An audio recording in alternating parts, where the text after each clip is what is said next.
Hi everyone. Kristi here. How are you today? This is my day. This is my dog, Riley. I thought I would put her in story time today. I've got a treat. Can you tell?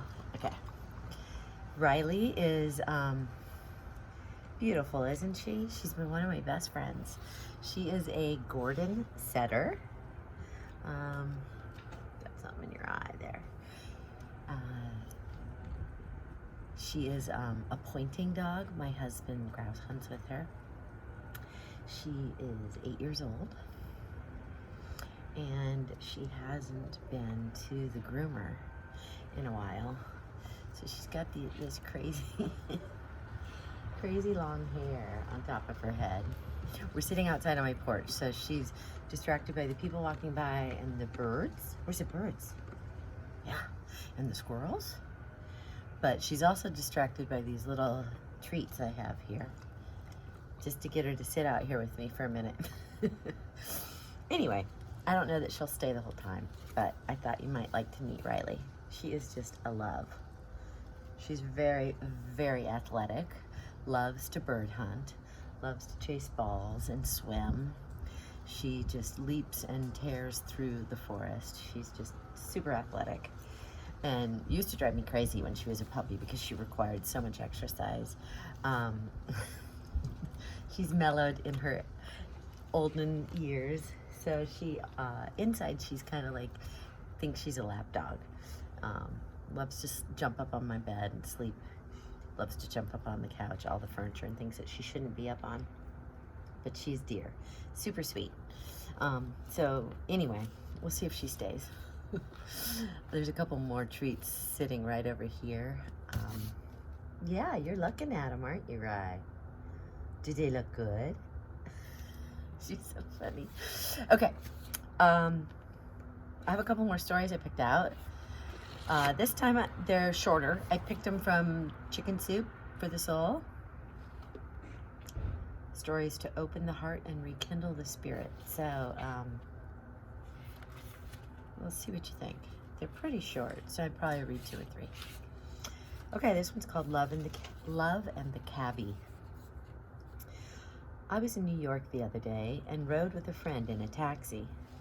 When we got out, my friend said to the driver, "Thank you for the ride. You did a superb job of driving." The taxi driver was stunned for a second. Then he said, "Are you a wise guy or something?" "No, my dear man, I'm not putting you on. I admire the way you keep cool in heavy traffic." "Yeah," the driver said, and drove off. "What's that all about?" I asked. "Well, I'm trying to bring love back to New York," he said. "I believe it's the only thing that can save the city." "How can one man save New York?" "It's not one man. I believe I have made that taxi driver's day. Suppose he has 20 fares. He's going to be nice to those 20 fares because someone was nice to him. Those fares, in turn, will be kinder to their employees or shopkeepers or waiters or even their own families. Eventually, the goodwill could spread to at least 1,000 people. Now that isn't bad, is it? But you're depending on that taxi driver to pass your goodwill to others." "I'm not depending on it," my friend said. "I'm aware that the system isn't foolproof, so I might deal with 10 different people today.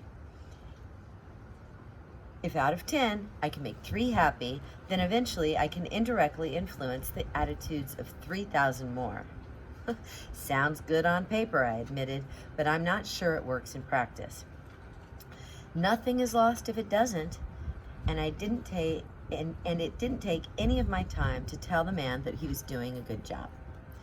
He neither received a larger tip nor a smaller tip. If it fell on deaf ears, so what?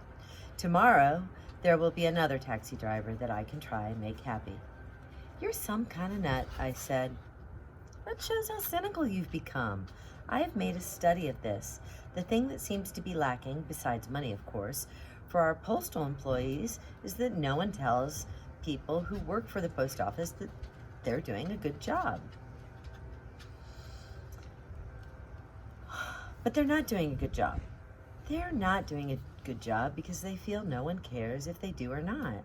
Why shouldn't someone say a kind word to them? We were walking past a structure in the process of being built and past 5 workmen eating their lunch. My friend stopped. "That's a magnificent job you men have done. It must be difficult and dangerous work." The workmen eyed my friend suspiciously. Can you hear my dog? Riley, she's begging for the treats. Come up here. Sit by me. Come in. Come up here. Good girl. Sit. Okay, sorry. As I was saying, they walked past that structure, and his friend said, "That's a magnificent job you men have done. It must be difficult and dangerous work." The workmen eyed my friend suspiciously. "When will it be finished?" "June," a man grunted. "Ah, that's really impressive. You all must be very proud." When those men digest my words, they will feel better for it. Somehow the city will benefit from their happiness. "But you can't do this all alone," I protested. "You're just one man." The most important thing is not to get discouraged. Making people in the city become kind again is not an easy job. But if I can enlist other people in my campaign... "You just winked at a woman," I said. "Yes, I know. And if she's a school teacher, her class will be in for a fantastic day." The end. So that was just a little story by Art Buchwald called Love in the Cabbie, kind of about random acts of kindness. What do you think of that, Riley? She is looking up at the trees. You can see her there. Looking for birds or squirrels, as always. Okay, I got one more story for you. Or maybe 2. This one's called A Story for Valentine's Day. Who wrote this one? Let me see. A person called Joanne Larson of the Desert News. Larry and Joanne were an ordinary couple. They lived in an ordinary house on an ordinary street. Like any other ordinary couple, they struggled to make ends meet and do the right things for their children. They were ordinary in yet another way. They had their squabbles. Much of their conversation concerned what was wrong in their marriage and who was to blame. Until one day when a most extraordinary event took place. "You know, Joanne, I've got a magic chest of drawers. Every time I open them, they're full of socks and underwear," Larry said. "I want to thank you for filling them all these years." Joanne stared at her husband over the top of her glasses. "What do you want, Larry?" "Nothing. I just want you to know I appreciate these magic drawers."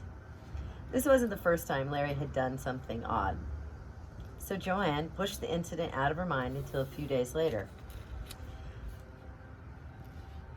"Joanne, thank you for recording so many correct check numbers in the ledger this month. You put down the right number 15 out of 16 times. That's a record." Disbelieving what she had just heard, Joanne looked up from her mending. "Larry, you're always complaining about my recording the wrong check numbers. Why stop now?" "No reason. I just wanted you to know I appreciate the effort you're making." Joanne shook her head and went back to her mending. "What's got into him?" she mumbled to herself. Nevertheless, the next day when Joanne wrote a check at the grocery store, she glanced at her checkbook to confirm that she had put down the right check number. "Why do I suddenly care about those dumb check numbers?" she asked herself. She tried to disregard the incident, but Larry's strange behavior intensified. "Joanne, that was a great dinner," he said one evening. "I appreciate all your effort. Why, in the past 15 years, I bet you fixed over 14,000 meals for me and the kids." Then, "Gee, Joanne, the house looks spiffy. You've worked really hard to get it looking so good." And even, Thanks, Joanne, for just being you. I really enjoy your company. Joanne was growing worried. Where's the sarcasm, the criticism? She wondered. Her fears that something peculiar was happening to her husband were confirmed by 16-year-old Shelley, who complained, Dad's gone bonkers, Mom. He just told me I looked nice. With all this makeup and those sloppy clothes, he still said it. That's not Dad, Mom. What's wrong with him? Whatever was wrong, Larry didn't get over it. Day in and day out, he continued focusing on the positive.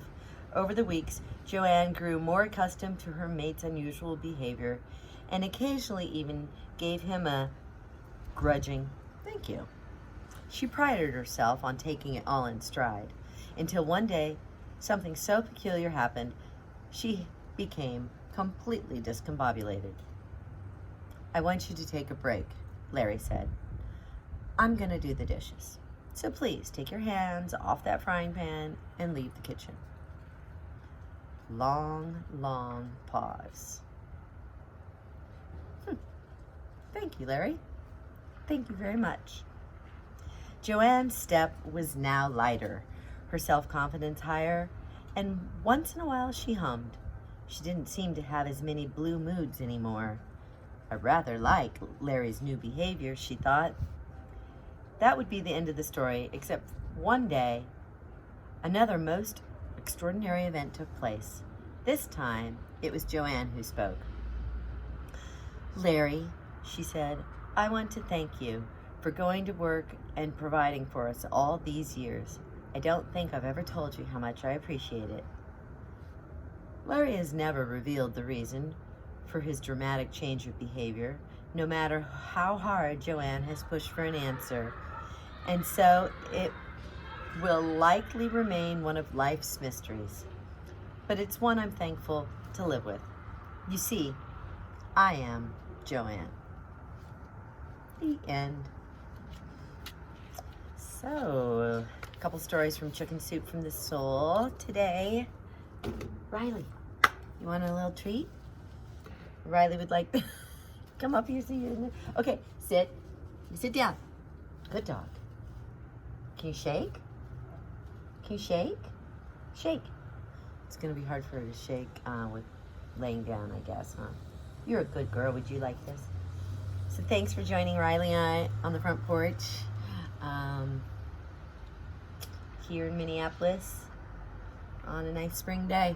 I hope you guys are safe and healthy and well, and I hope to see you all in person again soon at Open Circle. Until then, I'll keep reading some stories and saying hi. Hope you're well. Take care. Goodbye from Riley and I. Bye.